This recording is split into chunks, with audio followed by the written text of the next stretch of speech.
Oh my gosh. You're so amazing. Okay, you guys. For unrelated reasons, I was having a meltdown and here we are. So, we are live on Facebook and I'm super Yay! excited. So, it's Thursday, August 27th.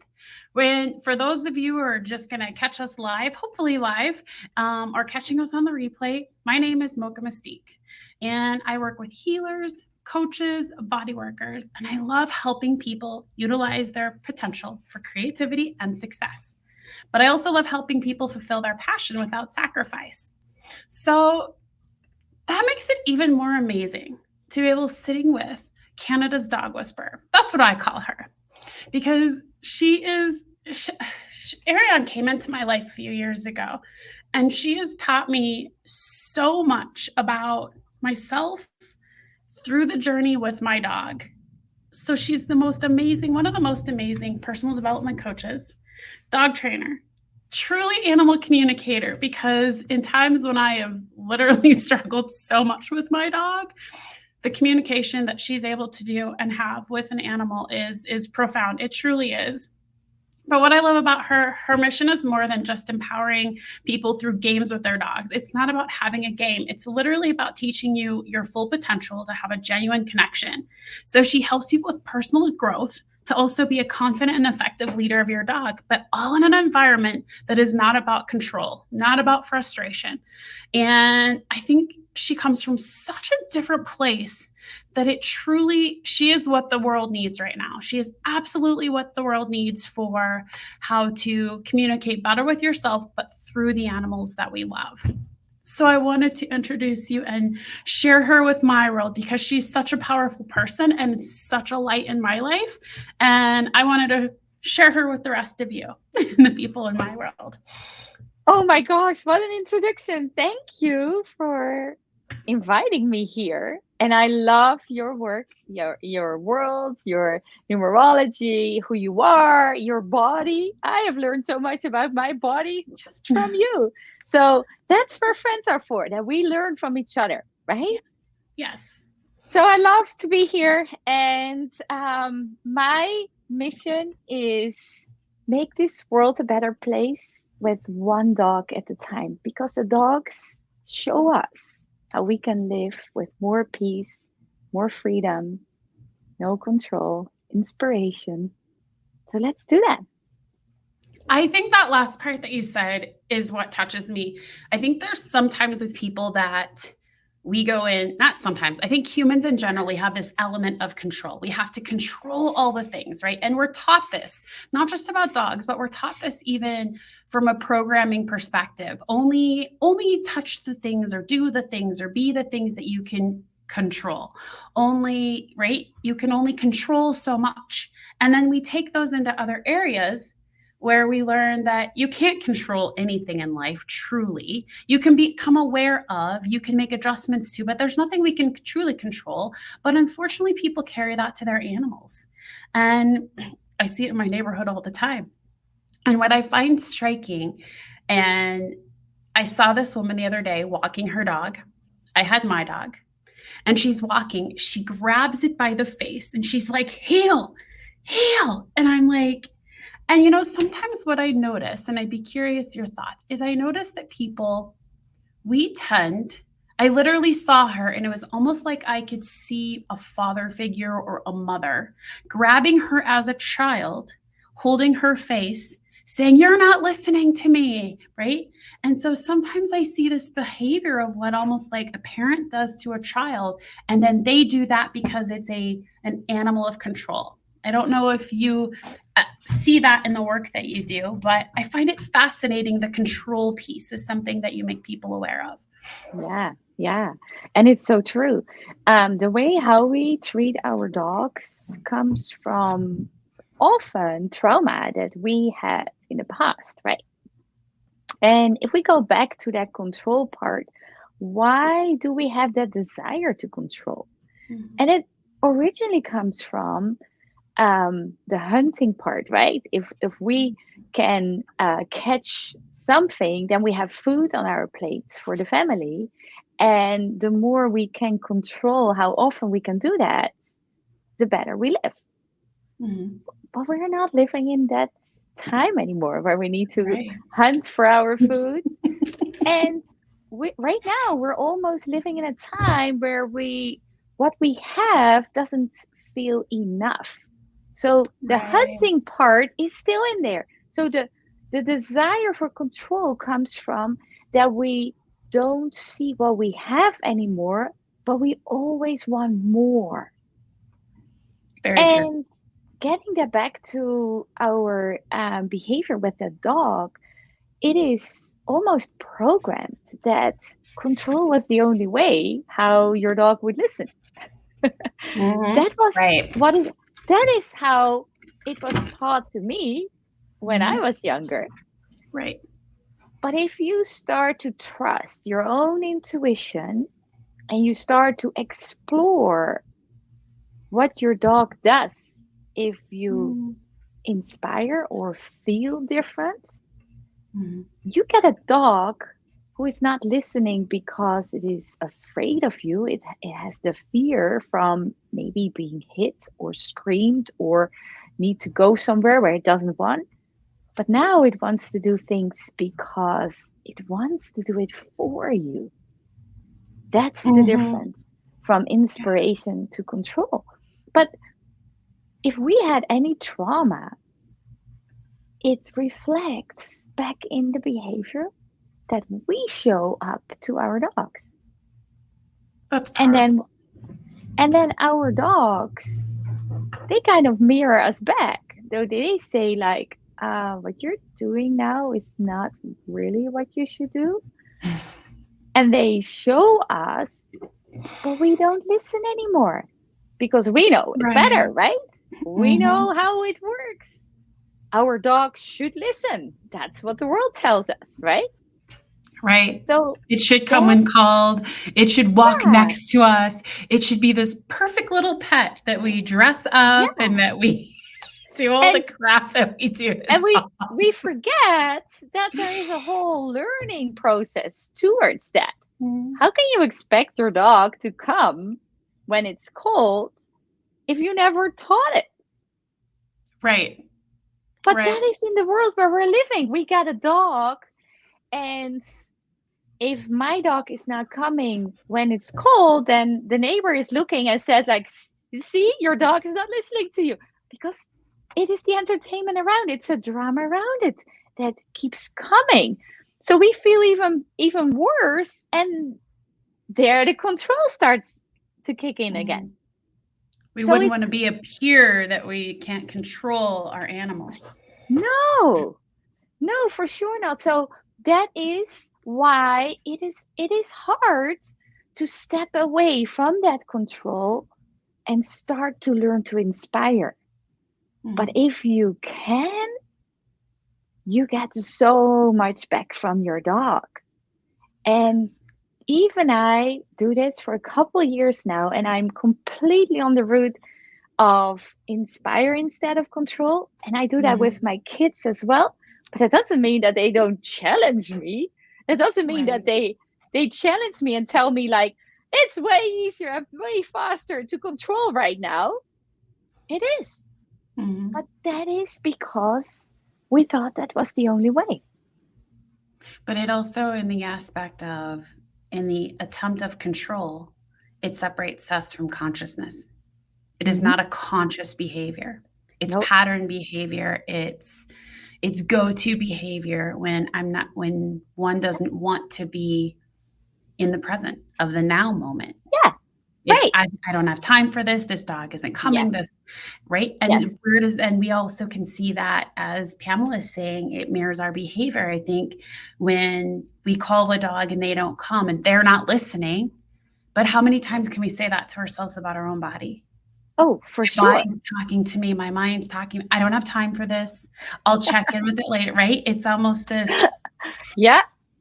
Yeah. and the And behaviors are so fascinating of what they do. yeah. But if we start to take time Mhm. to understand and learn our dog, Mhm. then the recall is part of that. Because if you show that you are showing up for your dog right now without any distractions, then your dog will show up for you as well. Okay. Okay, I have a question for you that I think people would like. People always consider, not always, but people consider getting a dog. And honestly, I remember you telling me this once, but I've forgotten. But it was very powerful only because I already have a dog. I've got a Great Dane named Titan, my blue Great Dane. He's my baby. And I've come to you before for help. But if I was to go think about getting a dog, what should be the checklist that I thought that to have was so different than the checklist of thought that you had. So my checklist was like, okay, maybe the size of the dog, the activity level of the dog, and what was it bred for? And you highlighted so many, few things, well, several things. It was a very long list, but it was insightful of what to look for when getting a dog. If I was going to get a dog today, what would I want to look for, or do different, or consider if I don't remember this chat anymore, so oh might gosh, be a little bit different. But that's okay. But the first thing where you start to think about when you want a dog is, what is the reason you want a dog? Why do you want a dog? Because if you don't know why you want a dog and you cannot commit to having a dog, then you shouldn't start with a dog. Yeah, agreed. That is the number one.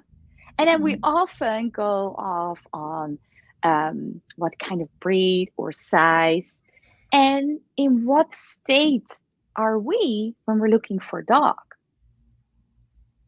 Like our emotional feelings? state? Yeah, what are the feelings that we are having why we think that we need a dog?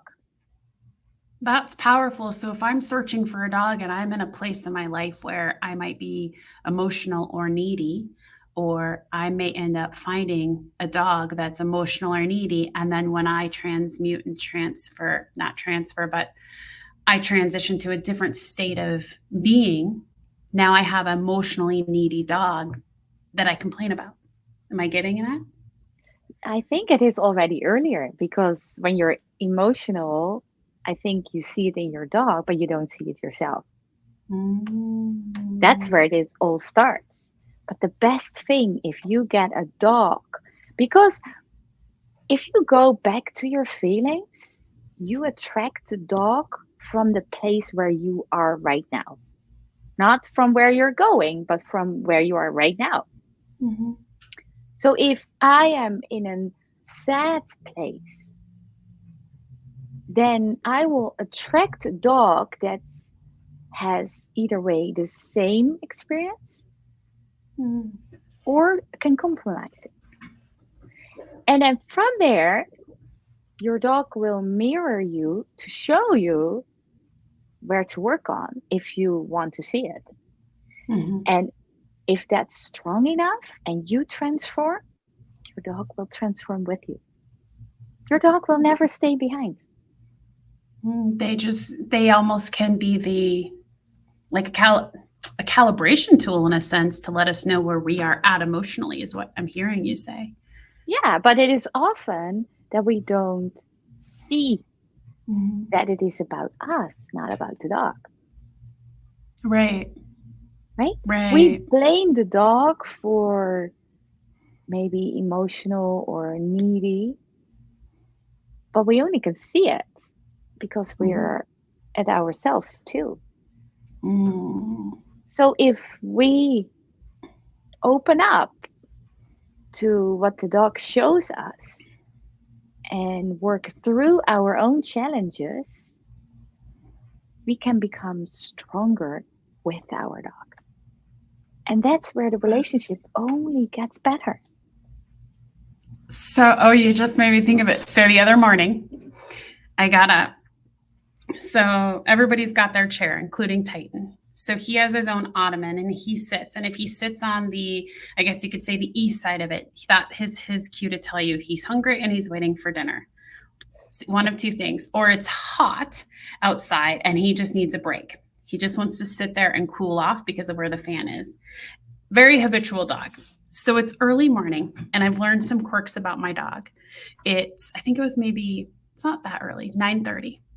I lean down, forgetting that it's past 8 o'clock, forgetting that it's 9:30, God forbid, to give my dog a hug. As I lean down, he runs from me right as, because he hears his dad coming into the room, runs from me, runs around to daddy, buries his head in him. So then I hear, "What did you do to the dog?" And Titan covers his eyes. So he knows how to get affection from Tom. He goes and pretends that I do something, which I didn't even touch the dog, right? Didn't even touch him. And he knows how to get like over attention, pull cookies. It's the craziest thing. But what I have to laugh now that I hear you say that is like after a certain part in the morning, like I don't want to, don't hug me, don't talk to me, just leave me alone. Like I'm the same way, and he is the same. But I have to laugh. He knows how to get attention because he's daddy's baby. Totally his baby. So he's gonna run. So then, like 2 hours later, I don't know what you did to the dog this morning, but I don't want him coming and running to me like that again. What did you do? Like, really? Like I'm gonna do anything to my dog. It was hilarious though. Like, so it's kind of this household joke because he knows with grandma. If he goes to grandma and he knocks his food bowl, nobody's fed you. That's but that is how dogs work. It's very habitual. They read our patterns. So sometimes we just need to see the dog and ask the questions ourselves. How does my dog know? Right?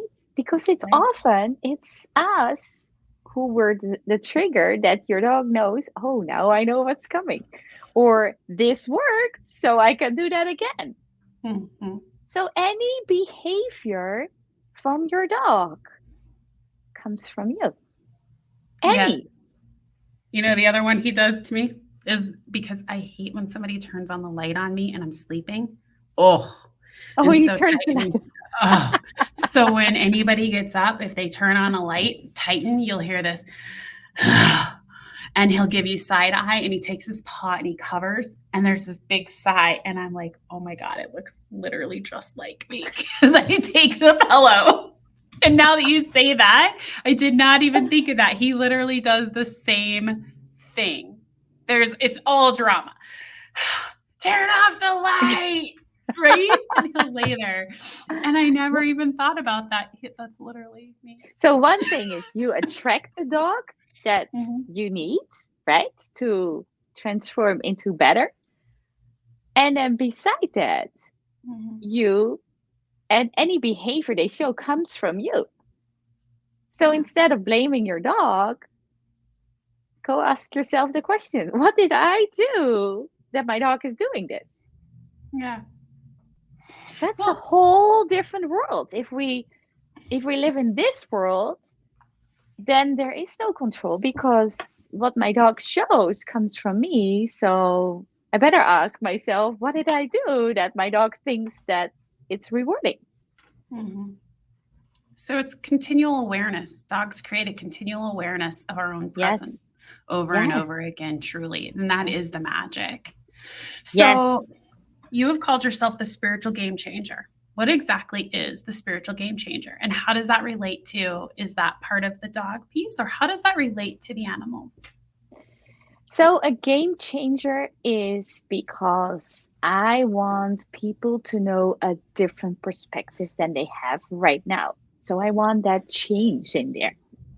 And then the spiritual part is where my animal communication comes in, my channeling comes in.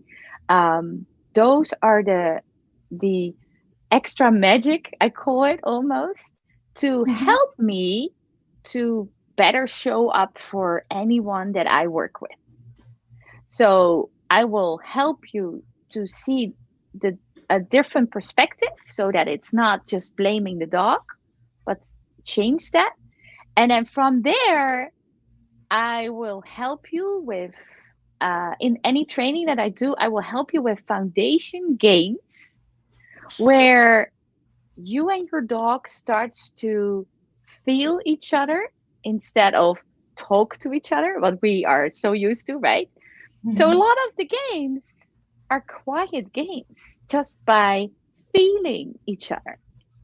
And Mhm. that foundation sets you up and shifts your perspective in what I tell you to what I show you.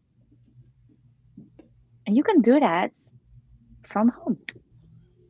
That's what I love too, is that people don't have to travel to Canada to No, receive the work that you do, right? I remember, yes, I think because so many people have dogs and dogs that they need help with, and you train differently. It's not about sending your dog to you and you send them back this packagely beautiful bowed dog that knows how to come sit, stay, and poop on command and fetch the old man a beer, right? So it's this whole different where there's this people can do an online program in the comfort of yeah. their own home. It's a drip system that's self-paced, correct?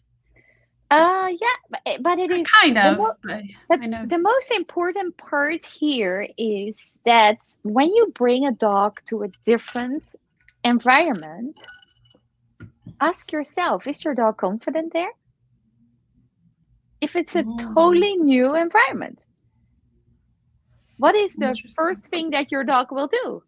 Oh my gosh, where am I now? I should check this all out. Oh my gosh, there's other dogs. Oh my, there's other people, right? There is so much going on that your dog has no eyes on you. So it's better to train in your own home. For sure. So Because that's the big difference. yeah, if you don't start in your own home, then you're not starting to work with an open minded dog. Because anytime when your dog is not confident, doesn't even hear you. Which is just like what we do. We get into a new place. We're like, oh my gosh, look at that. Oh, there's a coffee shop over there. Oh, there's this. Oh, is that the beach? Did I see a sign for the beach? We're doing the same thing. So of course our dog. Right. I never thought of that. Yeah, Never thought of that. and it's so good for dogs to go to new places, but Mhm. not to be trained, but to sniff around and to smell and Mm. just to experience it there, but not to train, because the training should be done in a confident place, and the best place is at home. And from that place, if your dog is doing the things at home good, then you start to, and we start in home, and then we start going in the yards, and then we start at the end of the Mm. yard, and then we start on the street, and then we start to maybe a playing ground. But we always look if our dog is confident, because when your dog is fearful, when your dog is stressed, then it doesn't hear you. It will not learn anything. The only thing Mhm. you're teaching your dog is you're you're afraid, you're anxious, and I want to put more on you. So what can turn around is that your dog even get the things that you try to do even get as negative instead of positive. Mm. That almost reminds me of some of the reactions people even have with their children. They send them to a new school and expect the kid to hear and listen and not be overly stimulated by their surroundings. Yeah, And then they yeah, get in trouble or they have difficulties or they didn't hear or I don't know what homework they're right. talking about. The same thing. Right. But even Mm. if we go to a conference and we know people, then it makes us more confident. So it's easier Yes. to hear what's going on. If we're going to a new place where we try to like find our way, it takes some time. So it's better to be a little bit earlier and to meet some people Mhm. before things are told to you, because there is kind of a block around you if you're not confident. Yeah. Yeah. It's so true. Oh, that's amazing. I never would have thought of the stepping stones of being with my dog in the home, transition to the yard, Yeah, to the outside versus I yeah, did what many people do. I took my dog, we went to a location there's other people, there's other dogs. Of course, he Mhm. wants to smell everything, and we're learning, what to do. And then all of a sudden, I take him back home and try to do it the same. But now he's got where I'm trying to learn in the house, in the yard. I think I added, looking back, I am aware that I added too much on the plate for my dog and expected too much because I didn't provide a staircase for him to walk up. I just was like, threw him in the pool and said, good luck. You should listen to me when you're done. Right. So And I'm drowning my dog and expecting him to swim at the same time. right. But that My is poor dog. Oh my how God. often it happens, right? But so start with thinking about a recall, right? That's kind of I think, the best example to give. So a recall starts in the house. Mhm. If you can, in a not too distracted area, cannot get the attention of your dog, do you think that you get that attention when you are out in the yard when the squirrels and the bunnies are running around? Mm. So you need to build it up. So the expectations that you have need to be realistic. Your dog needs to be taught what is actually important.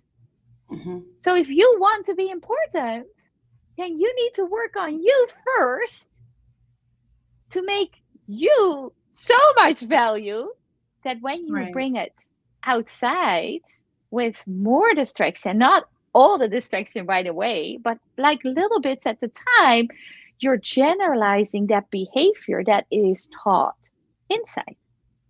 And now Mm. your dog is Yeah. like, oh, right, I learned that inside. Yeah, it was so cool because every time when I came, my owner was happy and energetic. And now I'm doing it outside. Oh, and she's still happy and energetic. Oh, right. This is fun. Because they want to please us. Yeah, so we forget that anytime when your dog runs away, you don't have as much value as that reason why your dog runs away. So if it's the squirrels or the bunnies, they have secretly a lot of value. So Oh, if they so it run almost the after squirrel that, has more value than you do. mhm, You're not giving enough. Okay, so I well, you need to work on you to build your value. You build the need to value with build the that dog. value. Yeah, I'm because gonna, any let's see here. any recall, why would your dog come to you? Hmm. Right. Because you That's have amazing. value. So the more value you add to the relationship with your dog, the more it wants Mhm. to stay with you consistently. Yeah, and Won't do do we have something else. value if we're not living in the presence, but we are walking the dog with our phone in the hand and doing other things? Do we have value for the dog? Or is Mhm. your dog like, oh, she's not paying attention to me, so why would I pay attention? Actually, you taught me that a long time ago. So when I walk with my dog, I I don't take my phone anymore. I used to take it and listen to, get caught up on things.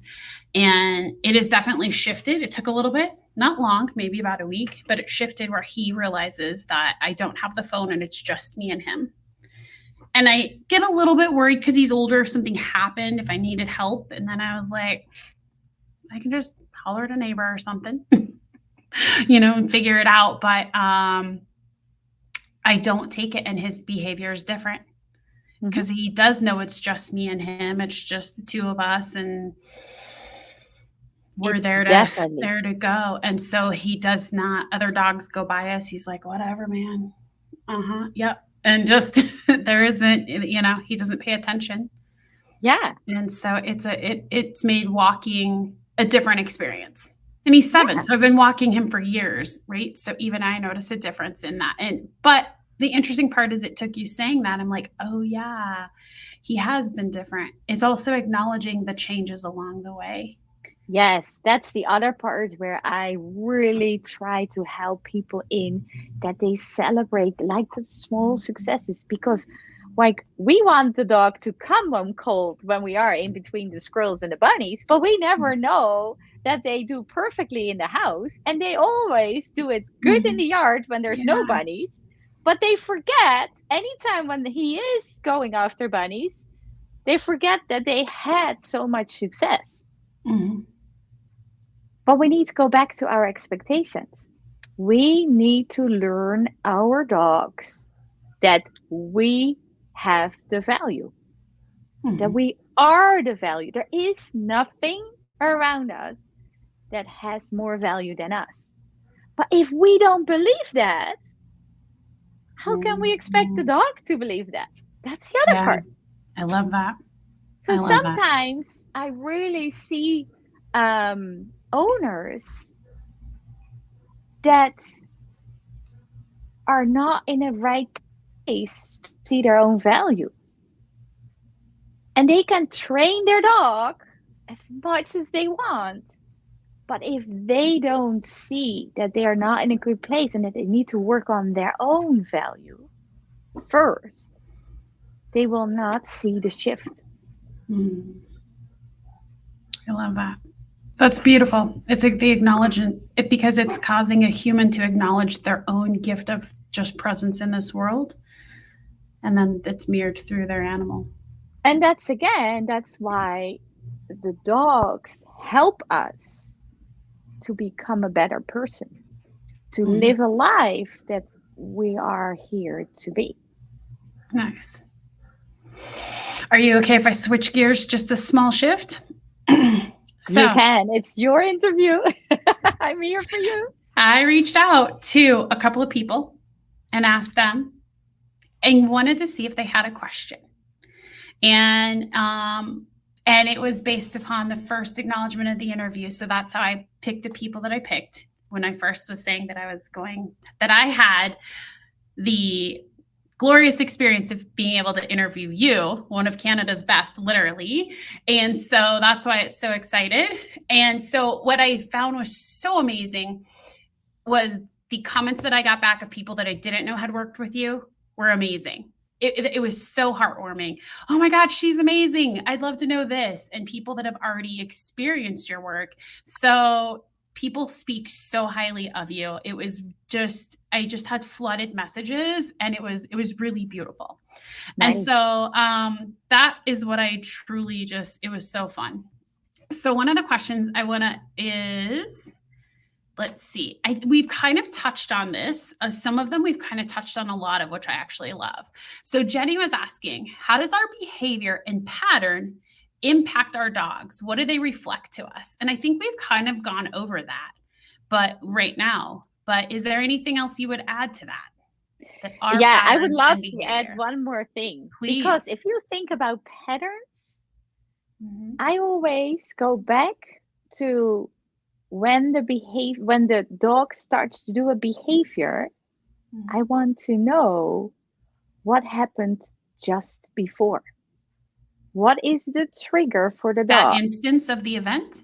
Yeah, because Okay. what is the trigger for the dog to do that behavior? Because that's Mm. where the answers are. And the dog I'm has going to pull it back just so I am with you. So you're saying, so if my dog goes and creates a certain behavior, it's what happened with me in that moment, not what the dog was doing, or that both. that could be too. But Okay. so for example, I will take that example. Maybe that clarifies a little bit. Um, I have a therapy dog in my house. So a therapy dog is a dog that goes with me to retirement homes and is there for the people to give just a little bit more love. Mhm. For that, I need to wear a black pants and a red shirt. And I need, even in the summer, I need closed shoes. I'm not wearing any closed shoes in the summer, only for that. So when I change myself, my dog is following me. It's like watching me and it's kind of like, okay, what is she doing? And the moment I touch my shoes, she's all excited, like, oh, I know what's coming. I know what's you see? Yes. So I don't I don't tell my dog that we're going, but my shoes are right now the trigger to know for sure Mhm. what's coming. Yeah. And of course, going into the winter, I will wear those shoes way more often.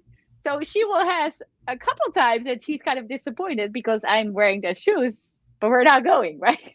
Right, right. That happens. So think always, what is the thing before your dog is showing a behavior? Mm-hmm. Either way, if you like the behavior or not, right? Mm-hmm.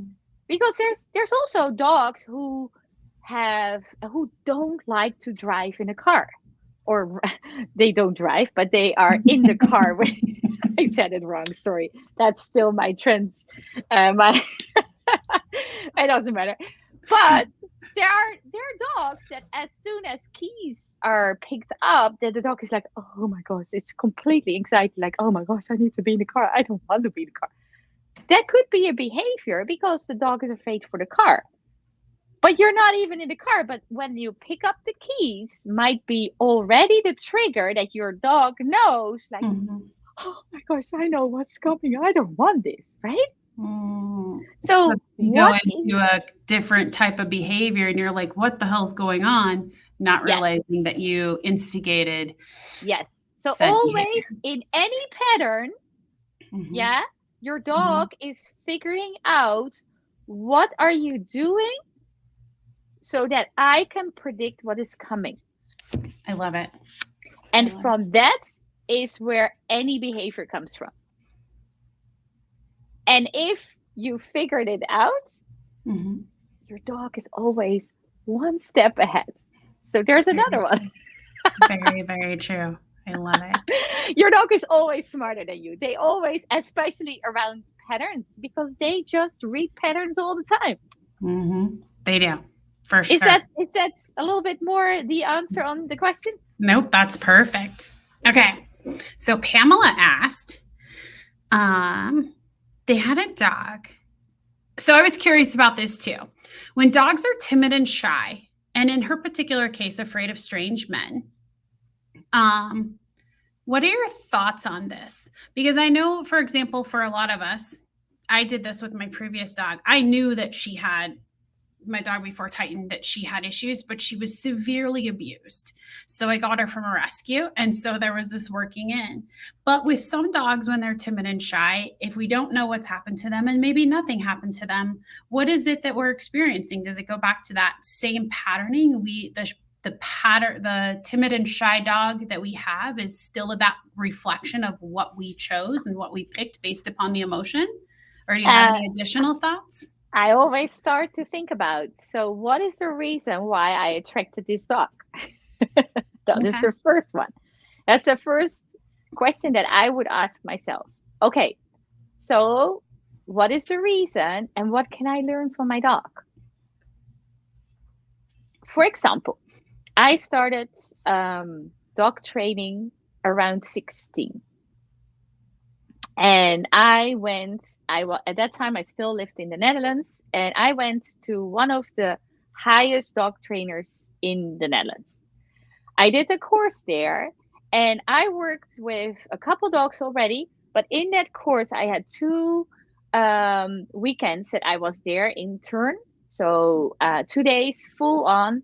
And the second weekend, we got a dog that we needed to teach certain things. He matched the dog with you. He did that. And it was about psychology, it was about doctor, it was all about.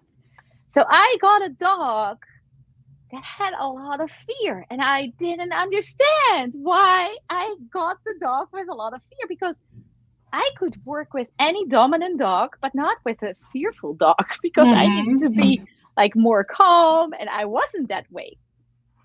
But what he wanted to teach me is that I can work with a fearful dog as well, even if I didn't know. He said, I don't have to give you a dog that you already know how to teach. So I got a fearful dog. And a fearful dog is you need to be so much more aware about their emotional state. Mm-hmm. Again, when can we learn a dog? When they are in fear? No. We cannot learn anything when the dog is in fear. So what's our job? Our job is to create an environment around the dog that your dog can feel confident. Mm. And from that place, you can build the environment bigger. But I love you it. are the one who's always keeping an eye on the emotional state of your dog. So the moment that you make the environment bigger and your dog goes into the fearful state, you go too fast. Mm. So you need to go back. You need to build stronger. So you need to build a relationship with your dog that your dog can feel confident around you and with you build that environment bigger. But your dog sets the pace, not you. Mhm. Because as We, humans, we're always too fast. It's not fast enough. I've been doing this. Why aren't they getting it? Everything. We right. are this instant gratification, and that expectation cannot translate to our dog and its No, behavior. no, It's like expecting the kids to just pop out of the womb and speak. right. Yeah. So, but It doesn't work that way. if you have a fearful dog for example, for kids, like Mhm. you have a dog who's afraid for kids, right? That means that you start to build a relationship with your dog. And the moment that you feel that there is a confidence built with you and your dog together, you start to have kids on a distance. And the distance needs to be that far that your dog can still be confident, but can see the kids. Mhm. That's the only way how it can work through this. Mhm. So, in this case, distance is your best friend. Gotcha. And if we go in our pace and expect that the dog should know it by now, your dog Mhm. is like, I don't know. Mhm. So the only thing our dog is teaching us is, I need more time. Mm. Fear is I need more time in order to become confident. Yeah, yeah. I And love distance is it. your best friend. Gotcha. Use distance to overcome any fearful things. Got it. And that is about anxiety, but also about reactivity, right? Right. Because reactivity is often, why is there reactivity? It's often because the dogs are afraid or Right. never being taught that other dogs or other people can be around and I Mhm. don't have to do anything.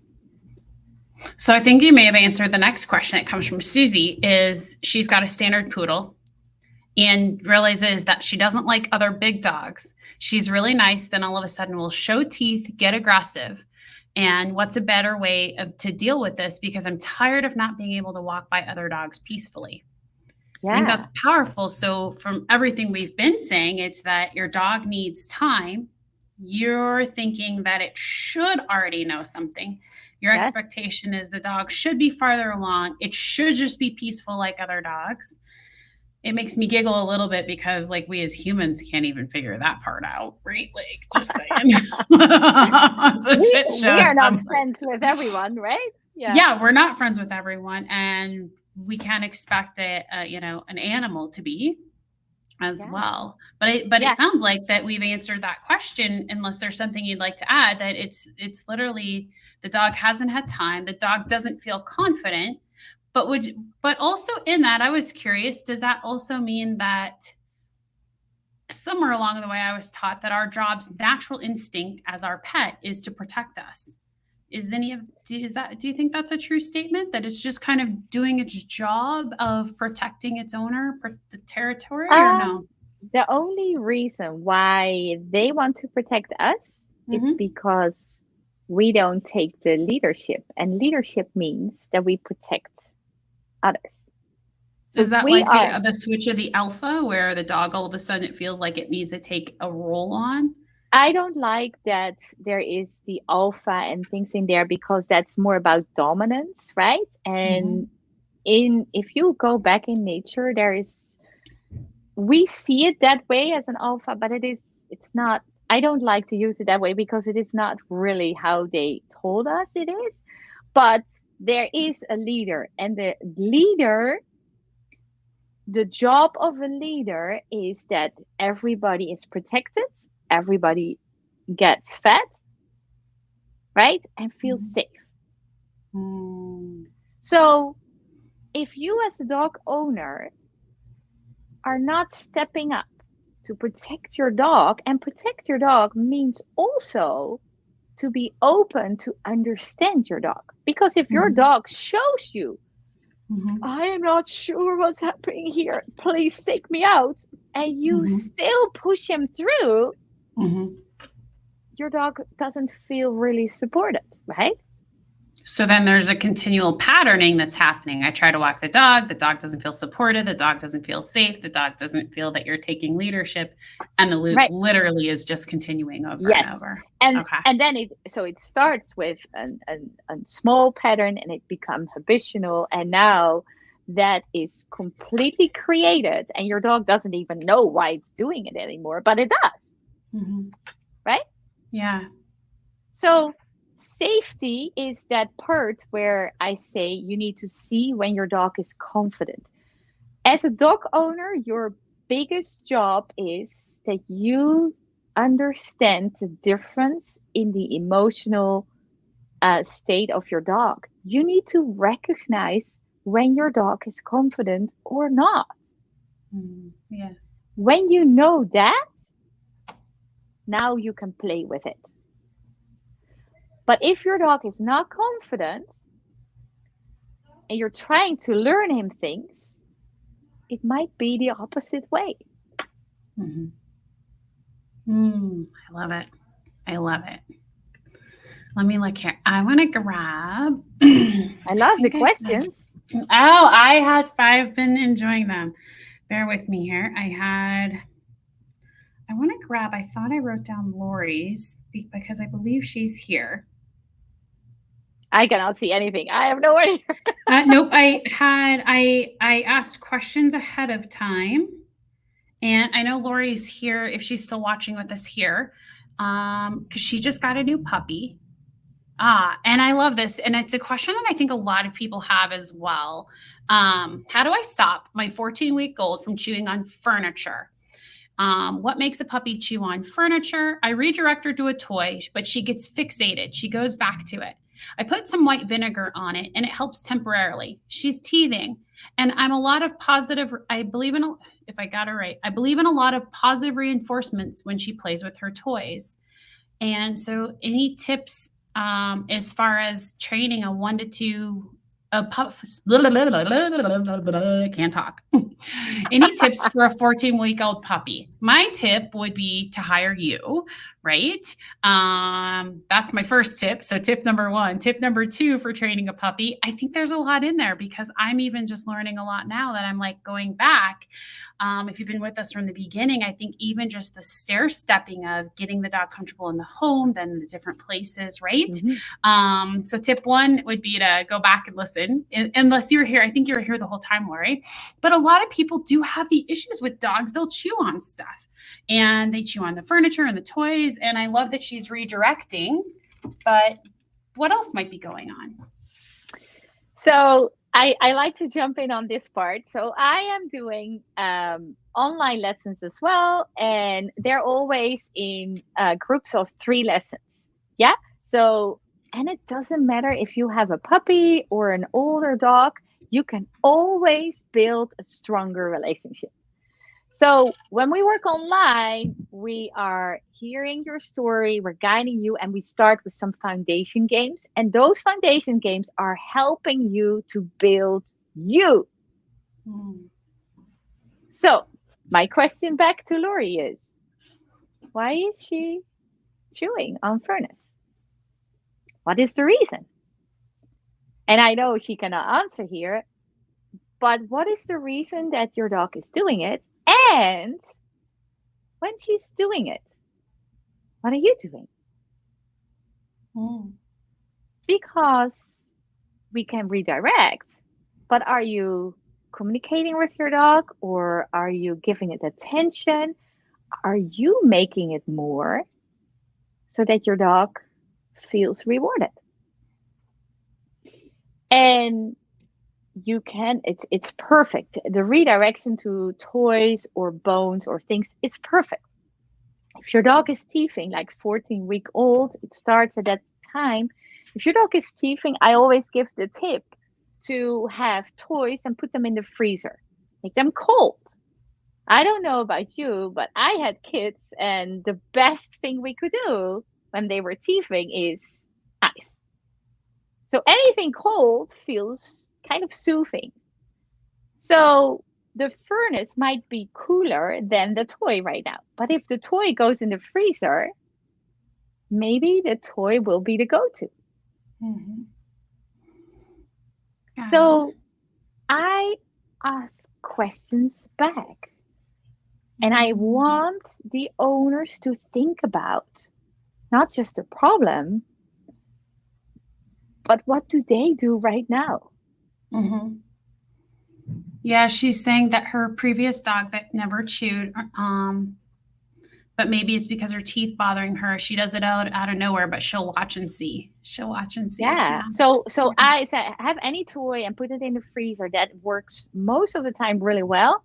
And then the other part is a puppy. We expect that it's not chewing our furnace, but the teeth hurt. So why are you allowing your dog to have the option to chew To the chew on the furnace? furniture. Yeah.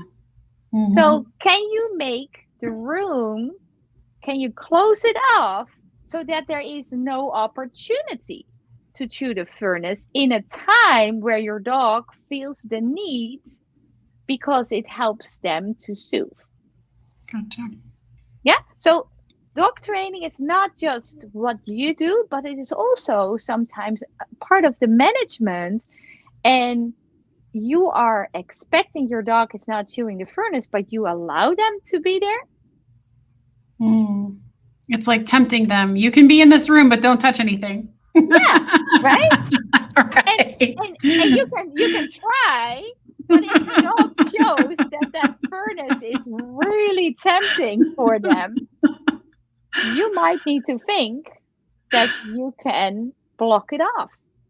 I laugh, and I know, Lori, it can be tough, especially when a dog's eating your couch. Or like Valerie had a similar question, and it was she loves to grab the flowers off artificial plants, destroy them in the corner of the couch, and then stuffs the evidence into the couch. I love that the dog is smart enough to hide it, but then the other dog goes and tattles on her. But so it's Oh, easy hey, to, you yeah, you and then see, you have a and dog why is that? tattling.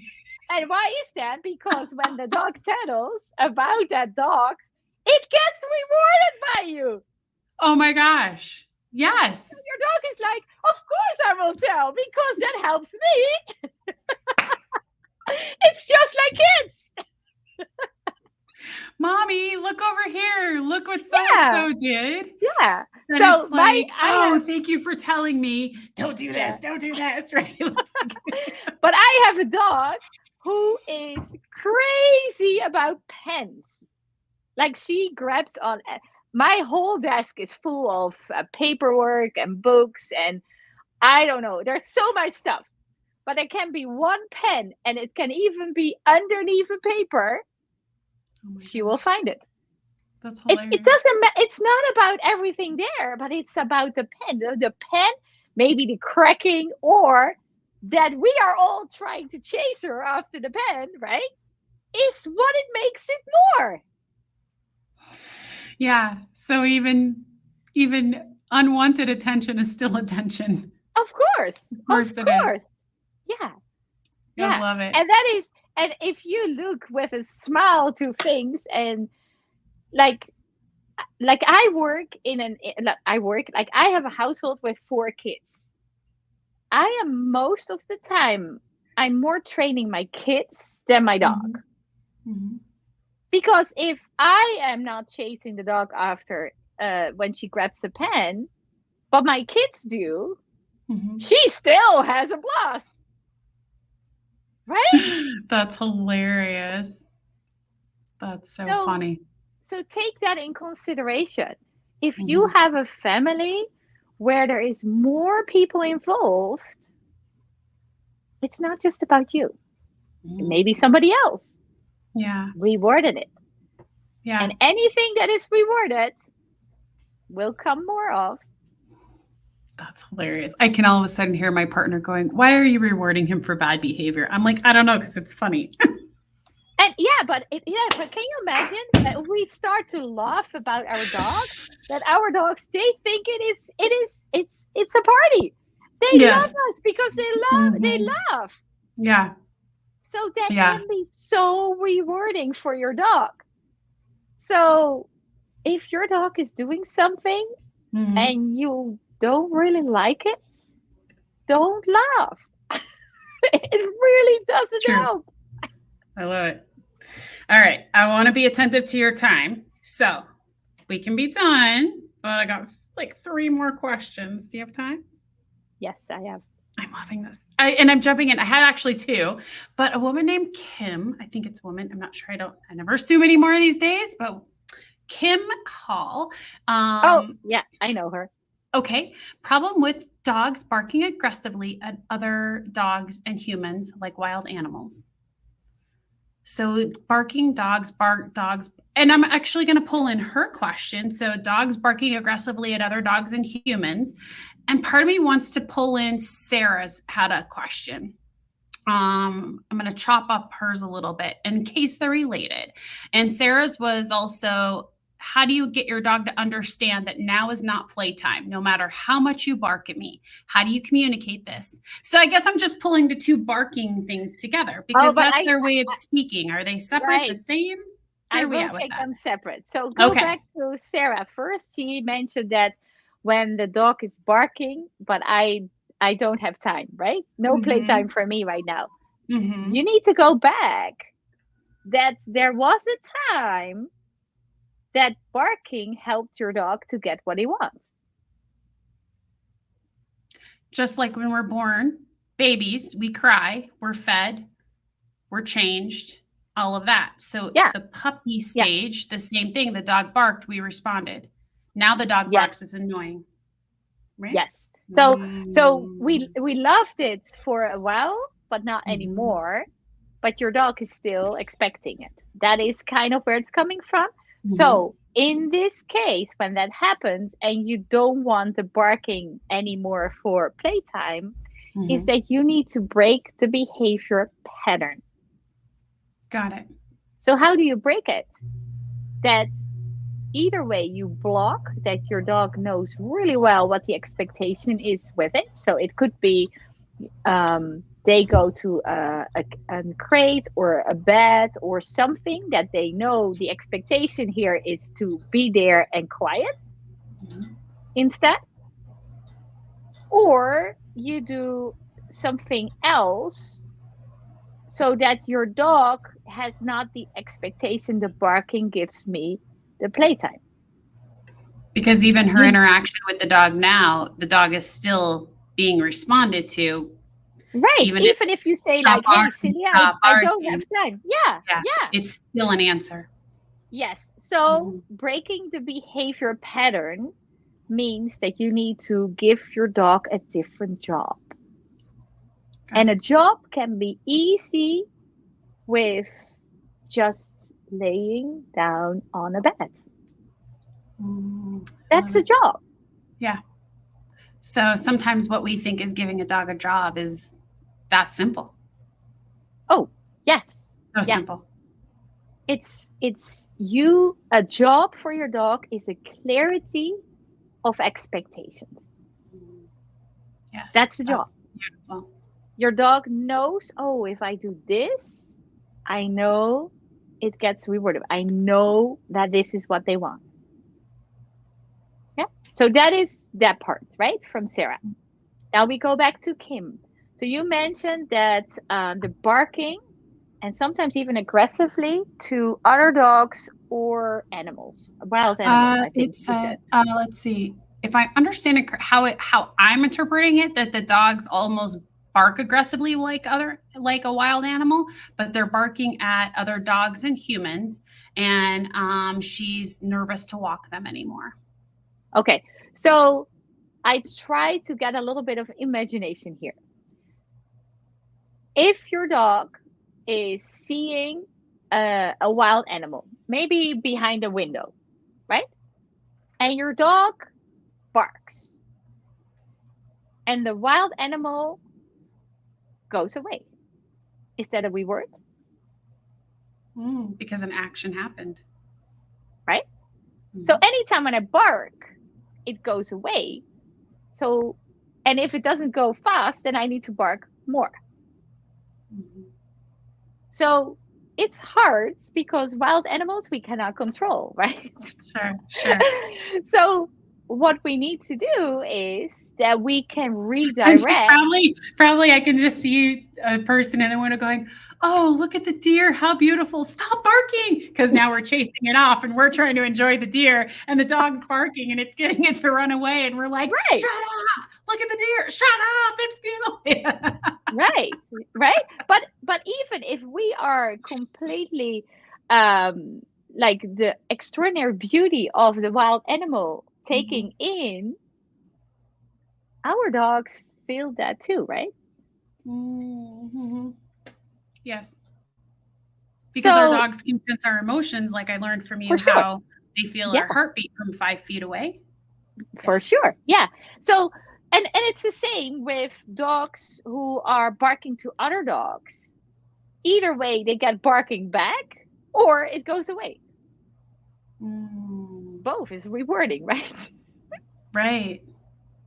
So, to change that behavior is you cannot control what happens there, but you can redirect it with a new behavior. Give them a job. So, for example, anytime when you see a deer outside, you're like, "Oh, deer." Your dog is like, "Oh, right, I need to be back to my bed because there is where I get the reward." Right? That might be enough job for your dog that it doesn't have to bark anymore. But then what if you're walking your dog and they go to attack another dog? That's going to be very different. An attack of another dog, like that is hard. Like I like to be before that attack because we don't want attacks anyway. But if your dog is barking to another dog outside, right, where you might see another dog or something, there is a reason behind that. So go back to the emotional state. Is your dog confident at that time? If it's not, then distance is your best friend.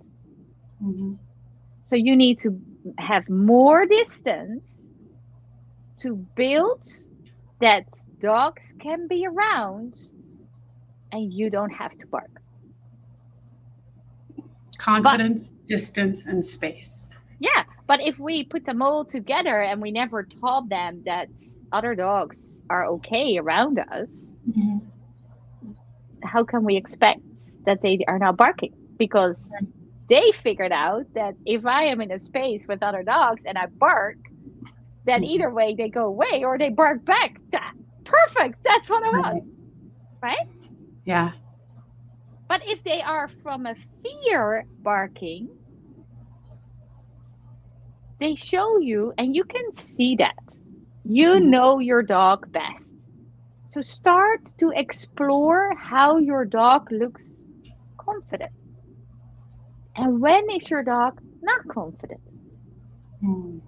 And make sure that your job is to give that safety to your dog, feed them, walk them, give that safety, and that safety gives them the confidence. Yeah, which might even mean adjusting your schedule. Maybe it's adjusting it so it, I know there's a woman in our neighborhood and I can tell she gets up at 5 a.m. when usually the neighborhood's a bit more quiet to walk her dogs. because Yeah. she has a similar situation where she can't walk it when, the peak of the neighborhood is up and moving. So she adjusts. Yeah. So perfect, because she managed Mm-hmm. her time in a time that it is not as busy. Mm-hmm. Yes. And the To give the dog more, space. yes, Yeah. the more you practice in that space, the Mm-hmm. stronger your relationship becomes. And now you might be half an hour later, one Mm-hmm. time, and you come across more dogs. Yeah. And now, because you built a relationship already, Mm-hmm. your dog might be still okay because it Right. trusts you. So as she's saying, yeah, we walk 4 times a day. My thought from what I've learned from you today is it's wonderful, but it might be too much for the dog, right? Like where we go, that it reminds me, and correct me if I'm wrong, where we've taken our dog and we've taken a new dog, we've gone to the place for them to learn, the trainer, and now we want them to learn, but there's all this new environment. And even if it's the same neighborhood, and then we want them to do the thing, and we're taking them out of their place of confidence. So it might be where coming back, maybe it's just one walk and we start in the morning, or whenever, a quieter time to develop that confidence, right? Yeah. Yeah, but That's that's how I why would put we it. always tell you don't have to train like an hour a day. Like, No. I literally, for puppies, like Lori mentioned, 14-week-old puppy, we literally tell you to practice about 3 to 5 times a day, a minute at the time. That's actually how I learned. They go, your dog does not have an hour attention span for this. They go, No. don't take your hour class and translate that to an hour a day. Yeah. It's training as a conscious action of what any interaction with your dog is a potential for training. It's Yes. not I'm going to train you. I'm going to No. go have life and then I'm going to come back to you. It's a No. conscious interaction as that pet. And I think that experience makes it, you know, um, that's that different piece where people sometimes go, I don't know if I've got time for this. Well, you do have time. It's just the conscious communication different that Yes. allows for the adjustment that Yes. happens. I always tell, like, if you get a puppy, you need Mhm, some extra time in the first couple weeks. mhm, But later on, you don't need more time, but you need your intention mhm. with your time. Yes, yes. And that is so important. But that means also that we have such busy schedules. So we kind of figure out how to fit it in our schedule. But Mhm, if it is stressful for us to fit the training in there, how mhm. are we showing up? Right. Yeah. Well, We if are we are definitely showing the up key. with stress, but Mhm. we expect that our dog needs to be calm, that's really not working, right? But I think even in this case with like Kim, for example, if she's going to go walk her dog, if she's already in a place of stress because of the expectation of what's to Yeah, come because of yeah, what happened the day before, then yeah, her body starts. You and I talk about this just as coaches in general, the fight or flight. So when we as humans start in this place of fight or flight, and now we take the dog into the next experience with us from our fight or flight, all of our organs are actually shifting differently because in fight or flight, parts of our brain and parts of the body shut yeah, down. yeah, And when it shuts down, the dog probably experiences a notice in our biology and then doesn't know what to do with that because it's a scattered behavior. And now we're going to go try and walk. And so that's that interesting dynamic, I think, that happens that it does come back to us. And I love that you said that. It comes back to what happened in the moment before. Where are we in our thoughts? Where are we in our emotions? Where are we yes, in thinking that are we walking out of obligation? Are we walking in purpose? Do we need to yes, just walk one dog, not all the dogs? Is it just one walk? Is it I've got yeah, to adjust my schedule for like right? There's more to it. And I think it's even with I remember when I was doing even just my own when we did our certification for coaching together. I remember even my own saying it. I'm like, this is so much work. This is so much work. And I remember the my teacher looking and going, she's like, you're right. In the beginning, it feels like work because nothing is going the way you want it to be. And it's going to feel like work because now you're noticing all the little things. But there Yeah. will be this hump. You're not going to notice all the little things that feel like work. And because there'll be a shift of it'll just be what is. And when you Yeah. come out of the fight or flight into the rest repose state, and that was such a fascinating place to be. And now it's just, I'm on the flip of it. Everything is just a conscious choice. And so now fight or flight, I'm like, oh, I feel the rub, but it doesn't feel like work to be conscious. But there is a shift No. that happens that it Yeah, can feel like a lot, but it's but worth you it. yeah, but you see also that the questions that are coming are all about the dog. I don't like that behavior from my dog, right? Oh, yes, you're right. Yes, yes. Because we're so focused on what we don't like from the dog. Mm-hmm. So, what is my first question that I always ask to my dog owners is, so what do you like of the dog? Mm-hmm. So Yeah. start with that and focus on that, because that's the reason why you have a desire to get rid of the others. So that is one. We're talking about the behavior that we don't like from the dog. But also, I want to make sure that we have a job to make that relationship with our dog safe, Mm-hmm. trust, love. Right. So if we build that, our value grows. Right. So instead of thinking about my dog is barking to other dogs, how can I make myself more valuable so that my dog sees me and has no need to bark to other dogs? It's beautiful. So that is what I do in the training. So my first lessons are all about that foundation where we are building you. I am not even talking about any behavior problem in the Mm-hmm. first three lessons. Because first, Mm-hmm. you need to build that stronger relationship where you start to see what I am doing is affecting what my dog is doing. And that's what makes you so different. It's not all about the dog. It's It's about the not. common bond that we have with the dog. Yeah. And sometimes, not. I think more often than not, the people forget that they're an integral part about it. Yeah. Yeah, for sure. And so the questions that always come when I have an interview are always behavior problems with their dogs. Mm-hmm. Yeah. But go back and ask yourself, how can I build myself more valuable so there is no need for the dog to see anything else in the world Mm-hmm. than me? I love it. All right, I love this last question.